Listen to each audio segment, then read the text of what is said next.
Kolkata night Riders বা KKR সমর্থকদের মুখের দিকে এখন তাকালে মনে হবে তারা যেন সবেমাত্র কোনো ভূতের সিনেমা দেখে বেরিয়েছে। আর সেই ভূতটা অন্য কেউ নয়, তাদের নিজেদেরই দলের পেস বোলিং লাইন আপ। এদিকে কেকেআর শিবিরের অবস্থা দেখে মনে হচ্ছে এটা কোনো ক্রিকেট দলের ড্রেসিং রুম নয়, বরং শহরের কোনো ব্যস্ত সরকারি হাসপাতালের ইমার্জেন্সি ওয়ার্ড। আর সমর্থকদের মুখে হাসি, মশাই হাসি তো দূরের কথা, তাদের কপালে চিন্তার ভাঁজ এতই গভীর হয়েছে যে সেখানে অনায়াসেই আলু চাষ করা যেতে পারে। পুরো ট্র্যাজেডি শুরুটা হয়েছিল বাংলাদেশ থেকে আসা কাটার মাস্টার মোস্তাফিজুর রহমানকে ঘিরে। নিলামের টেবিলটা ছিল একেবারে বলিউডের কোনো টানটান ক্লাইম্যাক্সের মতো।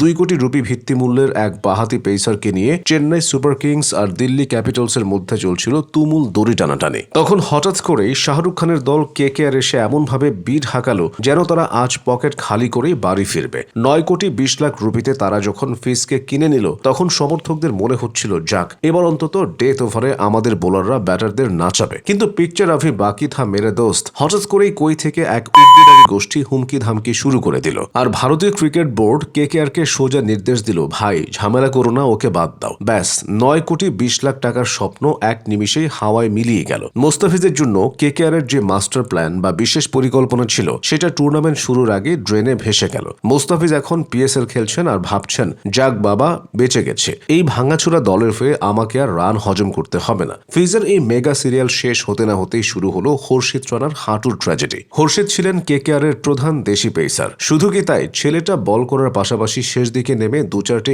বড় ছক্কা হাঁকিয়ে পাওয়ার হিটারের অভাবও পূরণ করতে পারত। একেবারে 2-in-1 প্যাকেজ যাকে বলে। কিন্তু তার হাঁটু হঠাৎ করে সিদ্ধান্ত নিল, আমি আর পারলাম না, আমি চললাম ছুটিতে। হাঁটুর চোটে টি-20 বিশ্বকাপ তো মিস করলেনই, এবার আইপিএল থেকেও একেবারে ছিটকে গেলেন। আর বদলি হিসেবে কে এলেন?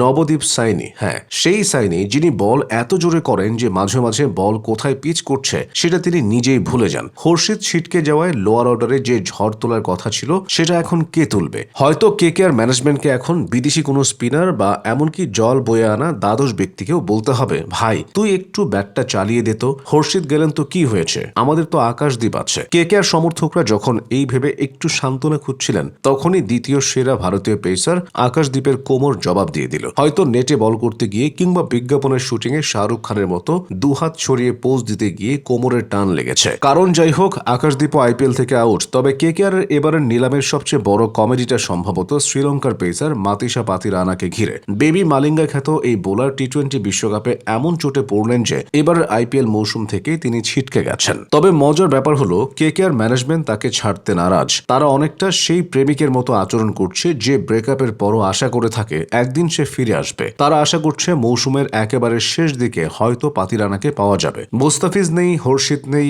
আকাশদ্বীপ নেই, পাতিরানা নেই, তাহলে ভাই বলটা করবে কে? সমস্যার সমাধানে কেকেআর জিম্বাবুয়ে থেকে উড়িয়ে এনেছে ব্লেসিং মুজারাবানিকে। ছেলেটা এতই লম্বা যে লাফ না দিয়ে হয়তো নারকেল গাছ থেকে নারকেল পেরে ফেলতে পারে। কিন্তু সে কি আর একা পুরো দলের বোলিং এর ভার বইতে পারবে? উমরান মালিকের কথা ভাবুন, বল করবেন ঘন্টায় 150 কিলোমিটার বেগে, আর সেই বল ব্যাটে লেগে বাউন্ডারির বাইরে যাবে ঘন্টায় 200 কিলোমিটার বেগে। উমরান আর সাইনি যদি এক ম্যাচে বল করেন, তবে বাউন্ডারির লাইনে দাঁড়ানো ফিল্ডারদের হয়তো সোজা গ্যালারিতে গিয়ে বসতে হবে বল কুড়ানোর জন্য। মোস্তাফিজের কাটার আর হর্ষিতের বুদ্ধির যে অভাব, তাকে আর শুধু গায়ের জোরে পূরণ হয়? সব মিলিয়ে কলকাতা নাইট রাইডার্সের পেস বোলিং ইউনিট এখন ধুঁকছে না, রীতিমতো আইসিইউতে লাইফ সাপোর্টে রয়েছে।